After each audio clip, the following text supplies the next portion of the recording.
다윗이 사울과 이야기를 나누고 있는 모습을 본 요나단은 이미 마음속으로 다윗을 매우 좋아하게 되었습니다. 요나단은 다윗을 자기 목숨처럼 아끼고 사랑했습니다. 사울은 그날부터 다윗을 자기 곁에 있게 했습니다. 사울은 다윗이 자기 아버지 집으로 돌아가는 것을 허락하지 않았습니다. 요나단은 다윗을 자기 목숨처럼 아끼고 사랑했기 때문에 다윗과 영원한 우정을 약속했습니다. 요나단은 자기 겉옷을 벗어 다윗에게 주었습니다. 또 자기의 갑옷과 칼과 활과 띠까지 모두 주었습니다. 사울은 다윗을 보내어 여러 싸움터에서 싸우게 했는데 다윗은 그때마다 늘 이겼습니다. 그래서 사울은 다윗을 군대를 지휘하는 사령관으로 삼았습니다. 그러자 사울의 부하들과 모든 백성들이 기뻐했습니다. 다윗이 블레셋 사람 골리앗을 죽인 후 다른 사람들과 함께 돌아올 때 이스라엘의 온 마을에서 여자들이 사울 왕을 맞이하기 위해 나왔습니다. 여자들은 기쁨의 노래를 부르면서 춤을 추고 소고와 경쇠를 연주했습니다. 여자들은 악기를 연주하면서 이렇게 노래했습니다. 사울이 죽인 적은 천천히요 다윗이 죽인 적은 만만이라네. 여자들의 노래는 사울의 기분을 상하게 만들었습니다. 그는 크게 화가 났습니다. 사울이 생각했습니다. 여자들은 다윗이 수만 명을 죽이고 나는 수천 명밖에 죽이지 않았다고 말하는구나. 이대로 가다가는 다윗이 나라를 차지하고 말겠구나. 그리하여 사울은 그날부터 다윗을 경계하는 눈으로 바라보았습니다. 사울은 다윗을 질투했습니다. 이튿날 하나님이 보내신 나쁜 영이 사울에게 강하게 들어갔습니다. 그러자 사울은 자기 집에서 미친 사람처럼 말을 했습니다. 다윗은 보통 때처럼 수금을 타고 있었고 사울은 손에 창을 들고 있었습니다. 사울은 창을 들어올리며 다윗을 벽에 박아버려야지 하면서 창을 던졌습니다. 그러나 다윗은 그 창을 2번이나 피해 도망갔습니다. 여호와께서는 다윗과 함께 하셨으나 사울에게서는 떠나셨습니다. 그래서 사울은 다윗을 두려워했습니다. 사울은 다윗을 멀리 보내어 작은 부대 지휘관으로 임명하였습니다. 그리하여 다윗은 작은 부대를 이끌고 싸움터에 나갔습니다. 여호와께서 다윗과 함께 하셨기 때문에 나가 싸울 때마다 승리하였습니다. 사울은 다윗이 크게 승리하는 것을 보고 점점 더 다윗을 두려워했습니다. 그러나 이스라엘과 유다의 모든 백성들은 다윗을 사랑하였습니다. 왜냐하면 다윗이 군대를 이끌고 전쟁을 할 때마다 모두 승리하였기 때문입니다. 우리 다시 한번 하나님 앞에 감사의 박수 올려드리도록 하겠습니다. 새해 인사를 2번 할 수 있는 나라에 살고 있는 것이 복이니까 새해 복 많이 받으시기 바랍니다. 새해 복 많이 받으시기 바랍니다. 명절 잘 세시고요. 좋은 휴식과 안식이 있는 시간이 되기를 바랍니다. 자, 우리 가슴에 손을 얹고 믿음을 고백하고 오늘 말씀 듣겠습니다만 따라해 주시겠어요? 하나님은 나를 사랑하십니다. 나는 그 사랑 안에 있습니다. 하나님은 오늘 나에게 말씀하실 것입니다. 그 말씀에 능력이 있습니다. 그 말씀에 생명이 있습니다. 나의 마음을 하나님께 열겠습니다. 나의 생각을 예수님께 집중하겠습니다. 들은 만큼 변합니다. 들은 만큼 행복해집니다. 다윗은 이제 이스라엘에서 가장 유명한 전쟁 영웅이 되었습니다. 아무도 알아주지 못하던 베들레헴 총구석에서 아버지의 양을 치던 목동 다윗은 이스라엘의 최고의 유명 인사가 되었습니다. 40일 동안 이방인 장수였던 골리앗이 이스라엘의 하나님을 욕하고 저주하고 조롱하고 능멸하고 이스라엘 군대를 능멸했지만 아무도 그 골리앗이 겁이 나서 그 앞에 나서지 못했는데 하나님을 사랑하는 열정을 가지고 있었던 다윗, 하나님 마음에 합한 마음을 가지고 있었던 다윗이 갑옷도 입지 아니하고 칼과 창도 들지 아니하고 물맷돌 5개를 주머니에다 집어넣고 오직 하나님을 향한 열정으로 골리앗 향해서 달려가게 되죠. 하나님의 이름을 부르면서 물맷돌을 날렸습니다. 그리고 단 하나의 물맷돌로 골리앗은 무너져 내립니다. 여러분 마음속에 한번 상상해 보십시오. 그 왜소했던 작은 소년이 무시무시한 거인의 몸을 밟고 서 있는 그 모습을, 그리고 이스라엘의 운명도, 사울의 운명도, 다윗의 운명도 변하게 되었습니다. 다윗은 이스라엘 군대의 장군이 되어서 수많은 전쟁에 참여하게 됩니다. 어떤 전쟁은 필요해서 참여하는 전쟁도 있었고, 어떤 전쟁은 필요가 없는데도 불구하고 사울이라고 하는 미친 왕이 다윗을 죽이기 위해서 끊임없이 그를 전쟁터로 내몰기도 했습니다. 그러나 상관없습니다. 하나님께서 그 다윗과 함께 계셨습니다. 나가는 전쟁마다 다윗은 승리했습니다. 이스라엘의 젊은이들은 다윗과 함께 이스라엘의 영광을 위해서, 하나님의 영광을 위해서 전쟁터에 나가는 것을 주저하지 않았습니다. 그리고 수많은 사람들은 다윗을 사랑하고 존경하게 되었습니다. 그런데 다윗의 인생은 그렇게 해피하게 장밋빛이 가득한 인생으로 변하지 않습니다. 오히려 그가 아버지의 양을 치는 하가톤일 때는 그는 안전하게 살 수 있었습니다. 그러나 그가 골리앗을 무찌른 용사가 되고 이스라엘의 사람들이 존경하는 장수가 되었을 때는 그는 사울 왕의 미움을 받고 질투를 받아서 그의 목숨을 구하기 위해서 도망자로 전전하는 인생으로 변해야 했습니다. 문제의 시작은 골리앗이 아니었습니다. 골리앗을 무너뜨려 준 것에 대해서는 사울 왕은 매없이 고마워하고 있었습니다. 그리고 다윗을 그것 때문에 사랑했습니다. 문제의 시작은 여인들의 노래로부터 시작됩니다. 개선을 하고 돌아오는 자리에 여인들이 나와서 다윗을 축하하고 사울 왕의 귀환을 기뻐하면서 노래를 부르기 시작합니다. 노래는 이렇게 시작이 되었습니다. 사울이 죽인 자는 천천히요, 다윗이 죽인 자는 만만이라. 만약에 사울 왕이 건강한 내면을 가지고 있는 지도자였다면 또 다른 이스라엘의 용맹스러운 장수가 태어난 것을 기뻐하고 이스라엘 사람들에게 그 장군의 출현을 기뻐하며 축하하라라고 명령을 했을 것입니다. 그러나 우리가 잘 알다시피 사울은 그러한 건강한 내면을 가지고 있는 사람이 아니었습니다.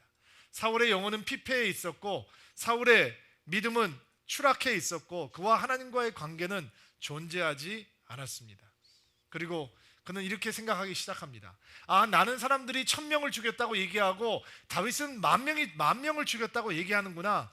그들의 눈에는 다윗이 더 커 보이는구나. 그렇다면 이제 그가 차지할 것은 나의 나라밖에 더 있는가? 라고 불안해하기 시작합니다. 여러분, 왜 사무엘이 사울이라고 하는 사람이 하나님 앞에 불순종을 하고 하나님을 아예 드러내놓고 거역하기 시작했을 때 하나님께서 당신의 왕위를 빼앗아서 다른 사람에게 줄 것이다 라고 얘기를 하잖아요. 그 이야기를 사울이 누구보다도 잘 기억하고 있는 것이죠. 인세인한 사람인데, 지금 밤 미치광이처럼 변하고 있는 사람인데, 그가 기억하고 있는 것은 하나님께서 그의 왕위를 빼앗아서 다른 사람에게 줄 것이다 라고 했던 그 말이었습니다. 그 말 앞에 그는 회개하고 하나님 앞에 돌아오고 하나님을 붙들고 몸부림치는 대신 그리는 싹수가 있는 나무는 아예 처음부터 잘라버려야 된다는 작전으로 이제 다윗을 향한 살인 계획이 시작이 되게 됩니다. 8절부터 볼게요. 8절 말씀 한번 보세요. 8절 9절 말씀 시작.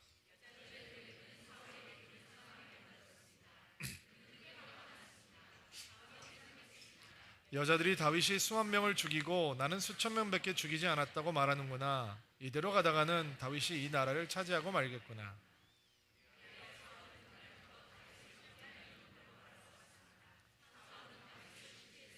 자, 10절 11절 말씀도 볼게요. 시작.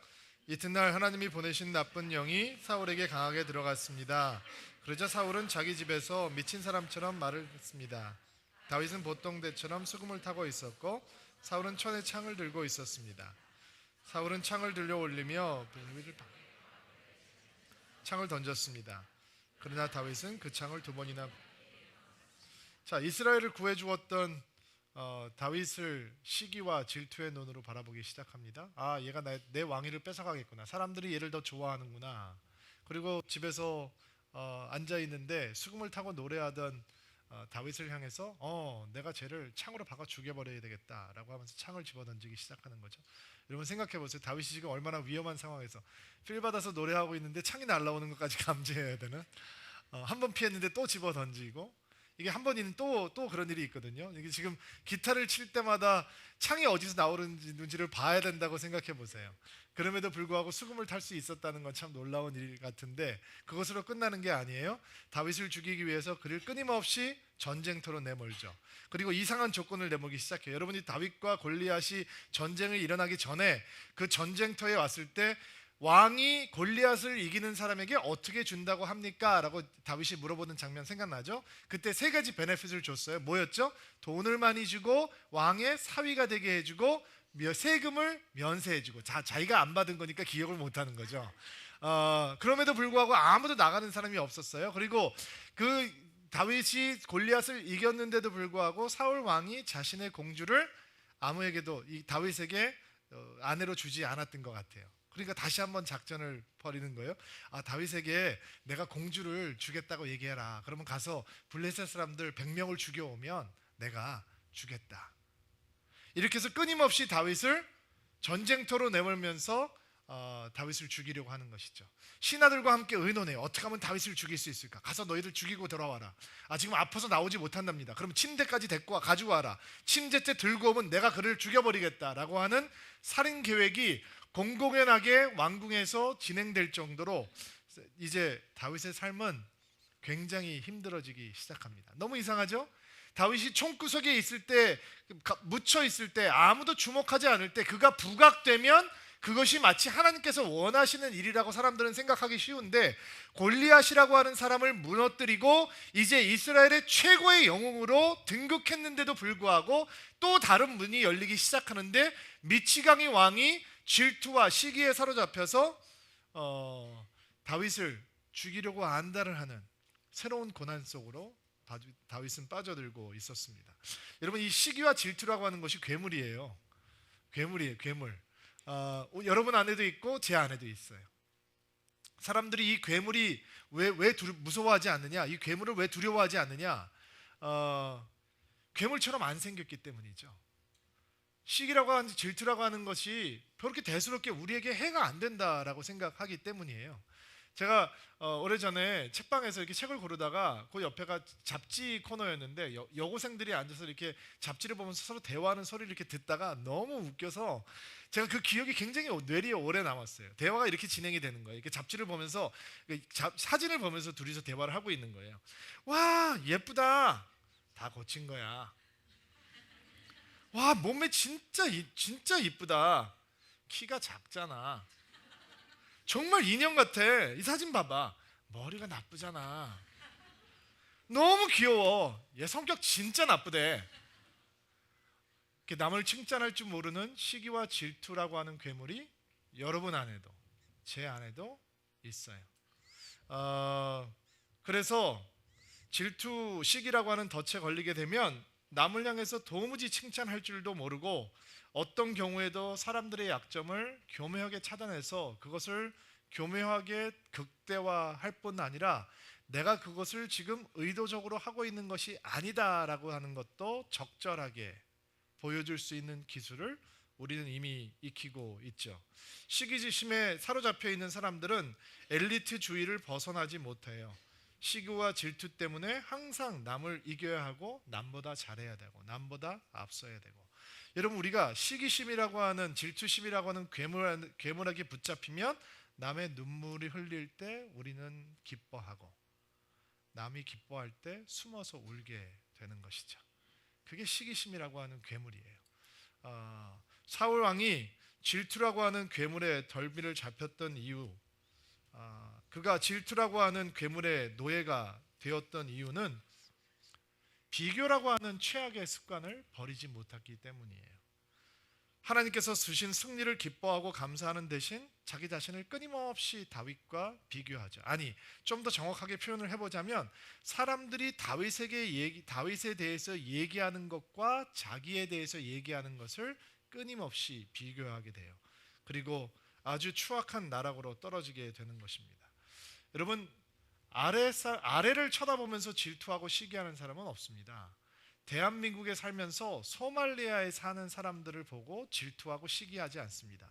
질투와 시기가 왜 그 영향력과 파괴력이 엄청나냐면 질투와 시기는 나와 가장 가까운 환경에서 일어나는 것이기 때문에 그렇습니다. 인생의 진실은 우리는 항상 우리보다 조금 더 나은 사람들을 만난다는 것입니다.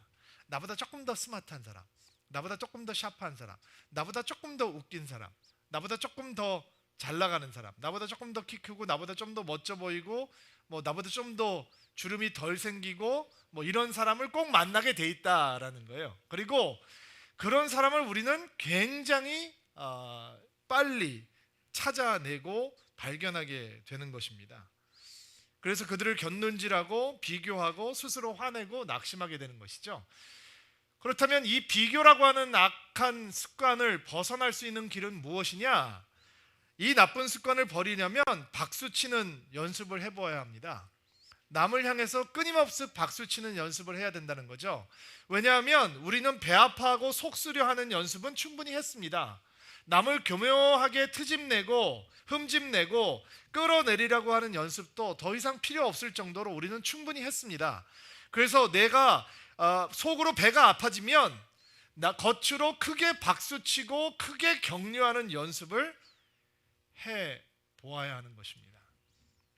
물론 그것이 우리의 상황을 바꾸어 주는 것은 아닙니다. 그러나 우리의 영혼을 질투라고 하는 괴물의 배설물 속에 뒹구르게 하는 것만큼은 막아줄 수 있기 때문입니다. 캘리포니아 주에 목회자들을 위한 힐링 센터를 하는 목사님을 만나본 적이 있습니다. 선배님들과 후배 몇 사람 동료들과 함께 거기에 프로그램에 참석을 하게 되었는데요.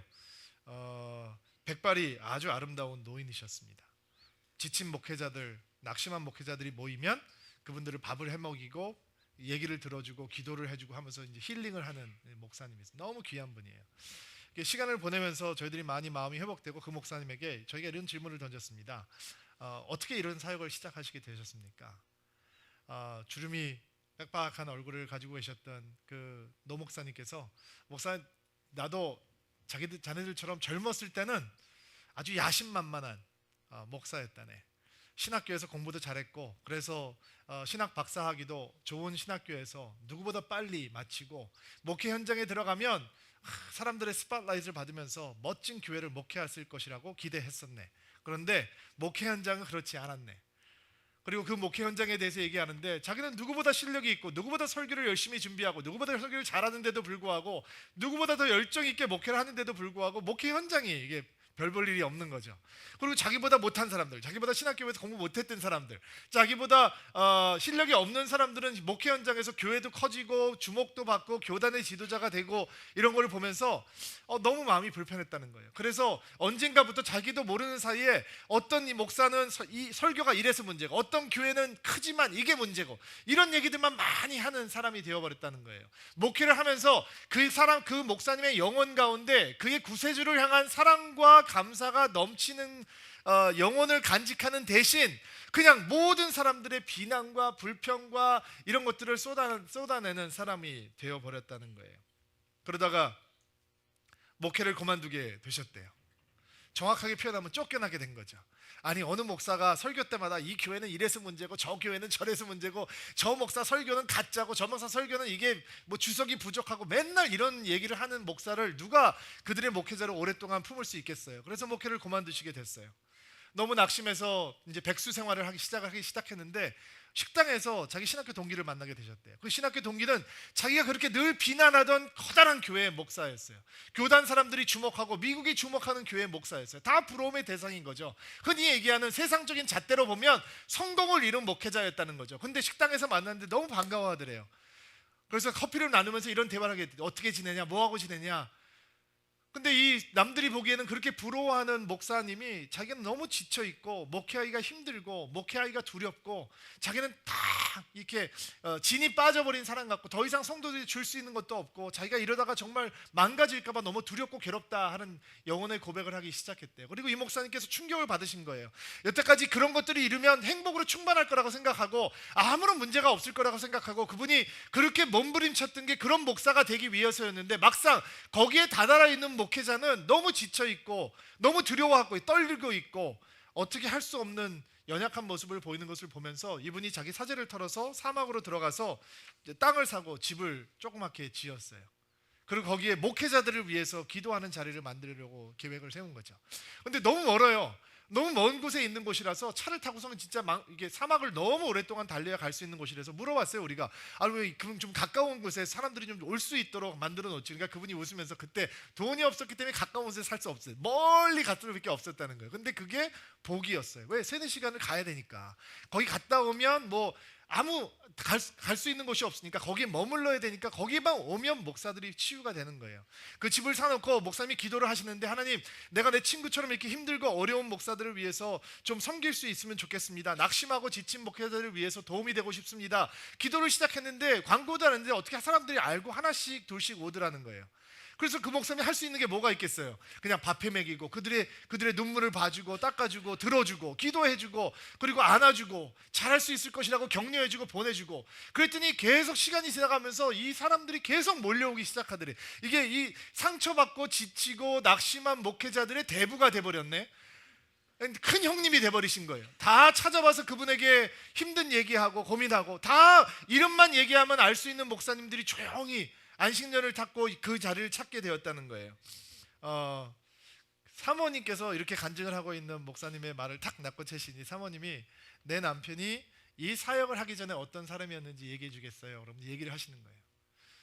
설교는 자기 설교만 최고인 거고 모든 사람의 설교는 잘못됐고 모든 교회는 다 병들었고 병들었는데 사람들이 모이는데 그 사람들은 더 병든 사람들에게 그 교회 가는 거고 내가 목회하는 교회에 와야 되는데 그렇게 안 하니까 그거는 다 사람들이 바본 거고 이런 사람이 되어버렸다는 거예요. 자기가 자기 남편을 보면서도 그런 사람이 아니었는데 그렇게 변질돼 가는 게 너무 마음이 안타까웠다는 거예요. 그런데 목회에서 쫓겨나고 이 사역을 시작하면서 사람들이 찾아오니까 이제 김아무개 목사가 오고 이 아무개 목사가 오면 그 사람들을 회복시켜주고 치유해주고 이렇게 도와줘야 되니까 그분들의 설교를 듣게 되잖아요. 근데 남편들이 변하기 시작하더래요. 그 설교를 딱 듣는 다음에 그 새로운 목사님들이 캠프에 들어오면 목사님 설교는 이래서 너무 좋더라고요. 교회 웹사이트 들어가 보니까 교회 비전이 좋고 이게 디사이플십 프로그램도 너무 훌륭하고 참 힘드시겠어요. 이렇게 좋은 교회를 목회하고 있으니까 힘이 든 거예요. 여기 와서 쉬고 휴식하시고 하나님의 은혜 받으시고 다시 돌아가서 뭐 더 멋진 설교, 더 훌륭한 설교 해주세요. 자기가 들어보면 별볼일 없는 설교인데도 불구하고 남편이 꼭꼭 집어서 칭찬을 해주기 시작하더래요. 이분이 불평과 불만과 다른 사람들을 향해서 계속 비교하고 질투하는 괴물로부터 자유로워져서 이제는 그들을 축복하고 격려하고 살려주는 하나님의 사람이 되었다는 것입니다. 그리고 모든 사람들이 그 목사님을 사랑하고 존경하는 진짜 목사의 목사가 되었어요. 여러분, 만약에 사울이 다윗과의 비교를 멈추고 다윗을 향해서 박수를 치기 시작했다면 사울의 인생이 어떻게 변했을까요? 그러나 너무 슬프게도 사울은 그가 죽을 때까지 다윗을 향해서 박수를 치지 않습니다. 그리고 그의 영혼은 계속 시기라고 하는 질투라고 하는 괴물에게 사로잡혀서 추락하게 되는 것입니다. 그런데 똑같은 환경에서 살고 있는데도 불구하고 똑같은 다윗을 바라보고 있는데도 불구하고 시기와 질투의 노예가 되지 않았던 한 사람을 만나게 됩니다. 바로 사울 왕의 아들이었던 요나단이었습니다. 요나단은 나약한 왕자가 아닙니다. 요나단 꽤 괜찮은 사람입니다. 하나님을 향한 열정이 있습니다. 중과 부적의 블레셋 군대를 대할 때 요나단이 이렇게 고백합니다. 하나님께는 전쟁에서 승리할 때 군대의 수가 많고 적음이 중요하지 않다. 그리고 혈혈단신으로 들어가서 블레셋 사람 20명을 죽이고 전세를 뒤집어 버립니다. 목숨을 건 리더십이었습니다. 그리고 그런 요나단을 이스라엘 군대는 사랑합니다.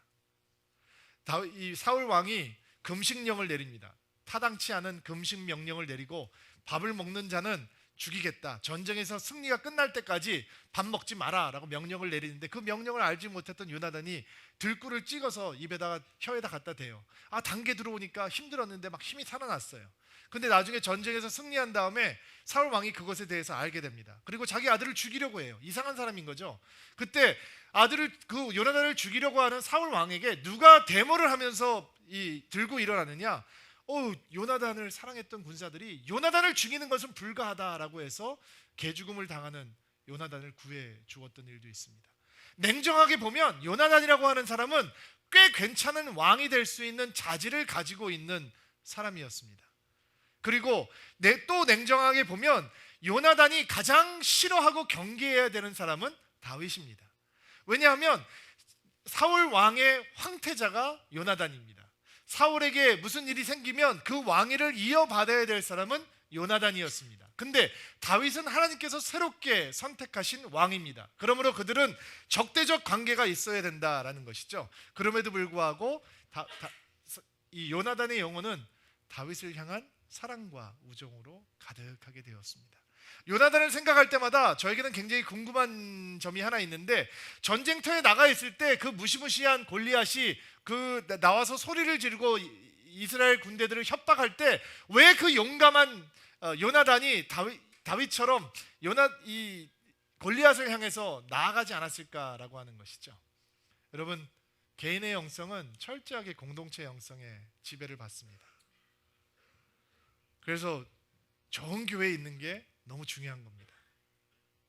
요나단이 용기가 있는 사람이고 하나님을 향한 믿음이 있는 사람인데 40일 동안 소리 지르는 골리앗 앞에 이스라엘이라고 하는 공동체가 무너져 버리고 영적으로 마비돼 버리자 그도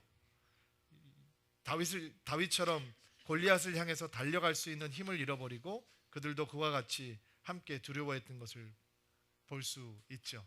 그런데 41일째 되던 날 갑옷도 입지 않은 왜소한 소년이 당차게 칼도 들지 않고 찰도 들지 않고 물맷돌 5개만 챙기고 이제 골리앗을 향해서 달려가는 것을 요나단이 봅니다. 그리고 요나단의 가슴이 뛰기 시작하는 거죠. 왜? 그 안에 그런 용기가 있거든요. 그가 하나님의 이름을 부릅니다. 다윗이 하나님의 이름을 부르면서 물맷돌을 날립니다. 그리고 요나단의 마음이 뛰기 시작하는 거죠. 왜요? 그가 하나님의 이름을 부르면서 전쟁을 해보았거든요. 골리앗이 무너져 내립니다. 그리고 다윗이 골리앗의 칼을 빼듭니다. 그리고 그 칼을 휘둘러서 승리를 종결시킵니다. 그리고 요나단의 마음은 다윗을 향해서 열리게 되는 것입니다. 자기보다 더 하나님의 이름을 신뢰할 수 있는 사람, 자기보다 더 하나님을 향한 열정이 있는 사람, 하나님의 마음을 합한 사람을 향해서 요나단은 마음을 다 빼앗겨 버린 것입니다. 1절 말씀 한번 보시겠어요? 1절 말씀 같이 한번 볼게요. 시작.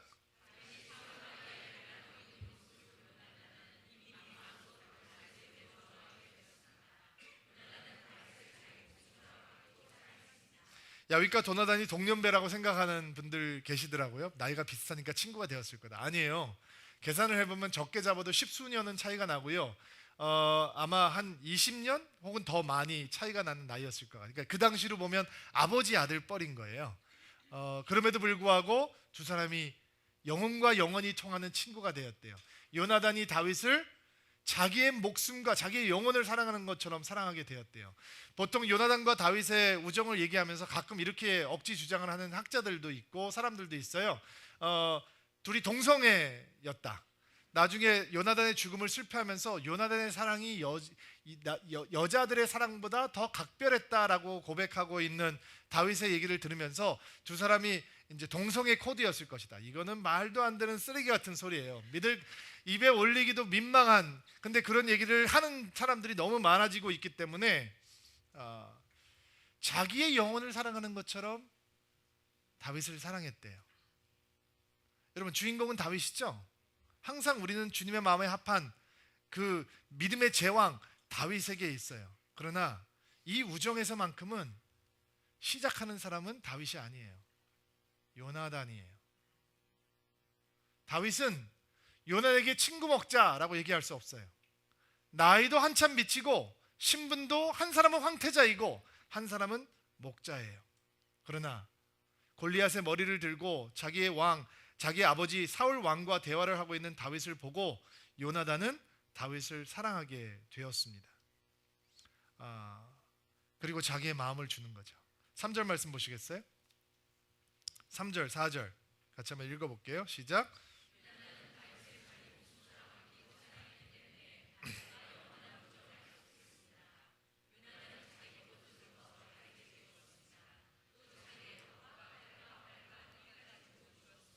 자, 다윗이 영원한 우정을 약속하자라고 얘기한 게 아니고 요나단이 다윗에게 영원한 우정을 약속해 주었다라는 거예요.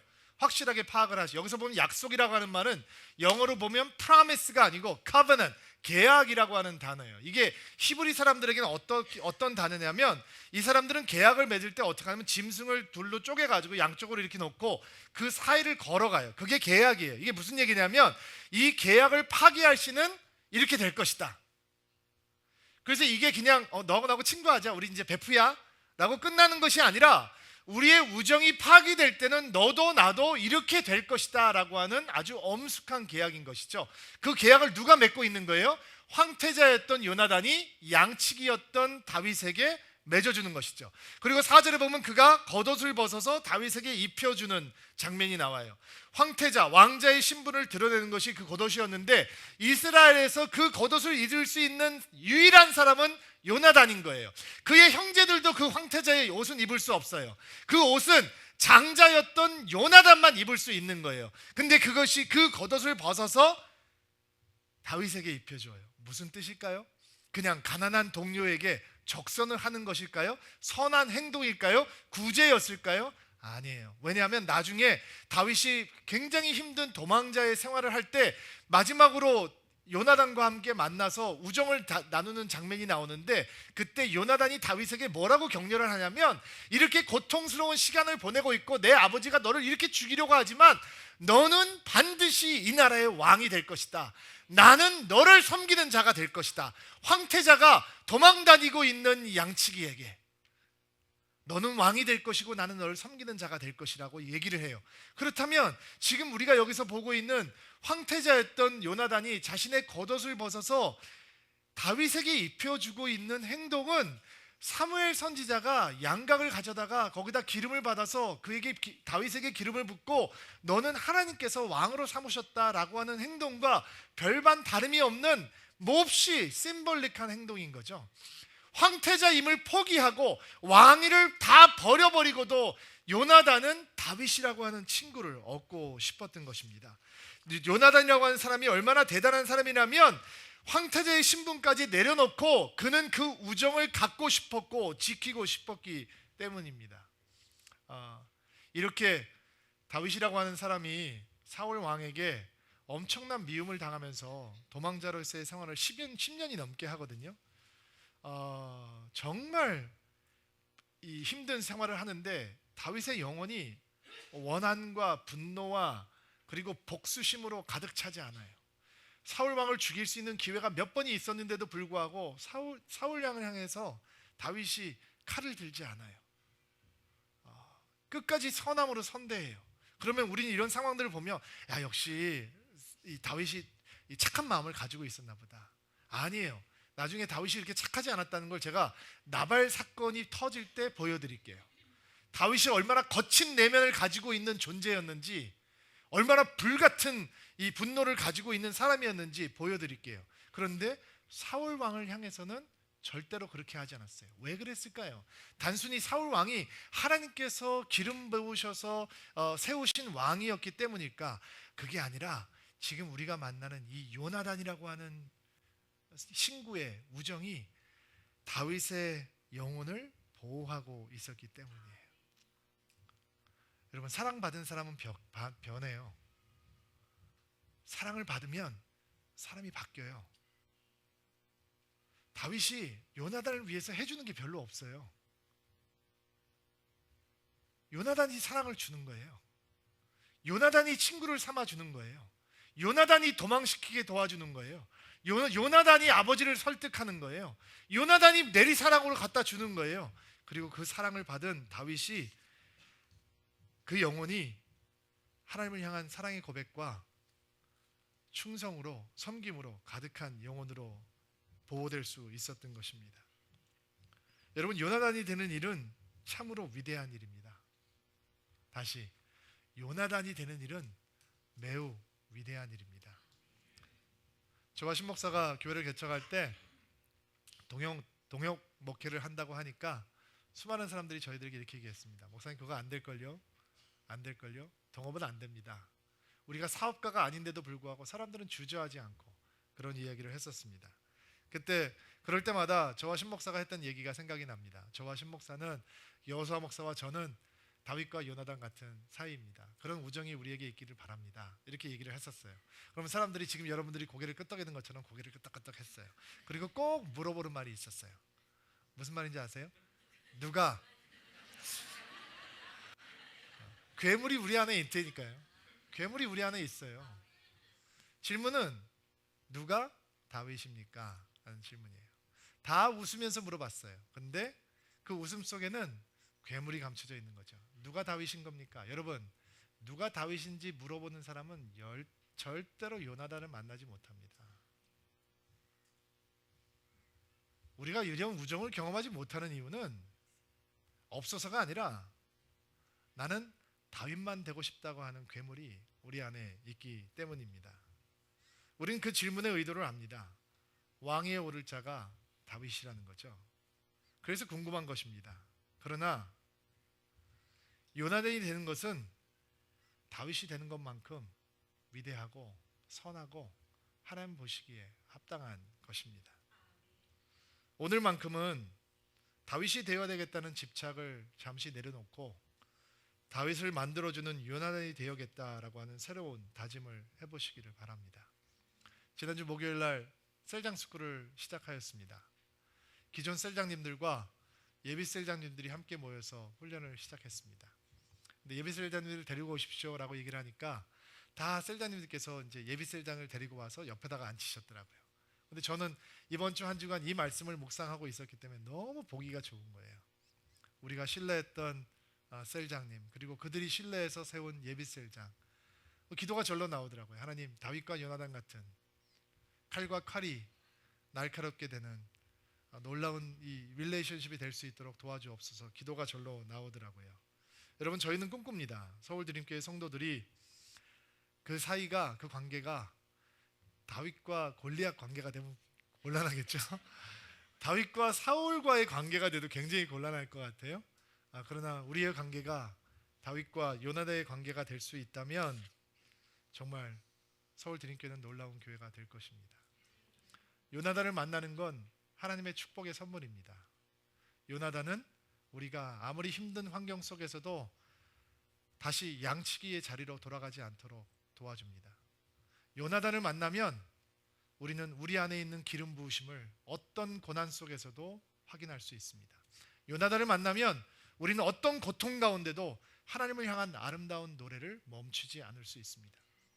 요나단을 만나면 우리는 어떤 거친 환경 속에서도 복수와 원한의 칼을 들지 않을 수 있습니다. 요나단을 만나면 우리에게는 항상 믿음이 되살아납니다. 얼마 전에 어떤 내년에 은퇴하시는 선생님, 고등학교 선생님 한 분을 만나게 되었습니다. 신앙이 없으신 분이셨는데 참으로 유쾌한 분이셔서 기분 좋은 대화를 하였습니다. 저희 교회에 초청을 하고 그분은 흔쾌히 언제 한번 꼭 목사님께서 목회하시는 교회에 가서 예배를 드리겠다라고 약속을 해 주셨습니다. 근데 그분이 대화를 하다가 이렇게 말씀을 하시더라고요. 목사님, 그 믿음을 가지면 정말로 그렇게 되는지 모르겠는데 제가 제 친구 얘기를 좀 해드리겠습니다. 고등학교 때 절친했던 친구가 10명이 있었는데 그 중에 한 분이 병이 아주 심하게 걸려서 이제 먼저 세상을 떠나야 되는 중병에 걸리셨던 모양입니다. 안타깝게 생각했던 친구들이 병문안을 갔는데 이 병 때문에 아주 헬쓱해진 친구의 얼굴을 보니까 가슴이 깨어졌대요. 근데 그 친구의 손을 잡고 위로를 하려고 갔는데 그 친구가 병이 심하게 걸려 있는 친구가 건강한 자기의 손을 붙들고, 야, 너 하나님을 네가 알아야 되는데 어떡하니? 야, 너 예수 믿어야 되는데 어떡하지? 너 교회를 다녀야 되는데 너 아직도 이러고 있으니까 내가 이렇게 몸이 아픈데 너 도와주지 못해서 어떡하지? 그래서 자기를 위해서 울더라는 거예요. 그래서 이분이 충격을 받았어요. 야, 내가 위로하러 온 거야. 야, 아픈 건 너야. 나는 더 오래 살 거고 너는 지금 얼마 안 남은 거라고 얘기를 하니까 친구가 손을 꼭 붙잡고, 야, 너 꼭 하나님을 알아야 된다. 너 하나님 꼭 믿어야 된다. 말씀을 하시더래요. 그래서 이분이 충격을 받고 저와 대화를 하시면서 저를 처음 만났는데 그분이 그렇게 물어보시는 거예요. 목사님, 정말 믿음을 가지면 믿음을 안 가진 자가 그렇게 안타까워 보입니까? 안쓰러워 보입니까? 제가 그 친구 때문에 교회를 꼭 한번 나가보고 싶고 그 하나님을 한번 좀 알아보고 싶습니다. 내년에 은퇴하시면 연세가 있으신 분인데 이제 그 친구의 마지막 소원이 자기가 교회 나가서 예수 믿는 거라고 그러니까 교회 오시겠다는 거예요. 여러분, 요나단은 이렇게 항상 믿음을 불어넣어 주는 거죠. 아직도 다윗 하고 싶으세요? 신 목사님은 언제나 저에게 요나단이 되어주세요. 저는 언제나 신 목사님에게 요나단이 될 거예요. 여러분은 저희들에게 요나단이 되어주시고 저희들은 여러분에게 요나단이 되어드릴게요. 왜냐하면 그 요나단을 만나면 우리 영혼을 보호할 수 있거든요. 그 요나단을 만나면 어떤 고통 속에서도 하나님을 원망하지 않을 수 있거든요. 그 요나단을 만나면 눈물을 흘리면서도 하나님을 향한 사랑을 고백할 수 있고 난관 속에서도 하나님의 기름 부으심을 의심하지 않을 수 있거든요. 이런 요나단이 여러분이 되시기를 주의 이름으로 축복합니다. 하나님께서 여러분의 삶 가운데 이런 요나단을 보내주시게 되기를 주의 이름으로 축복하고, 명절이 됐죠? 자, 골리앗 같은 사람도 만나게 될 것이고 사울 같은 사람을 만나게 되실 수도 있을지도 모릅니다. 답이 없는 질문을 계속 물어보시는 분들에게 여러분들은 골리앗으로 다가가지 마시고 사울로 다가가지 마시고, 적어도 오늘 설교를 듣고 돌아가시는 여러분들은 요나단으로 들어가실 수 있게 되기를 바랍니다. 남편이 아내에게, 아내가 남편에게, 부모가 자녀에게, 자녀가 부모에게, 서로에게 요나단으로 다가갈 수 있는 복된 한 주가 될 수 있게 되기를 주의 이름으로 축복합니다. 오랫동안 앉아 계셨는데 한번 일어나시겠어요?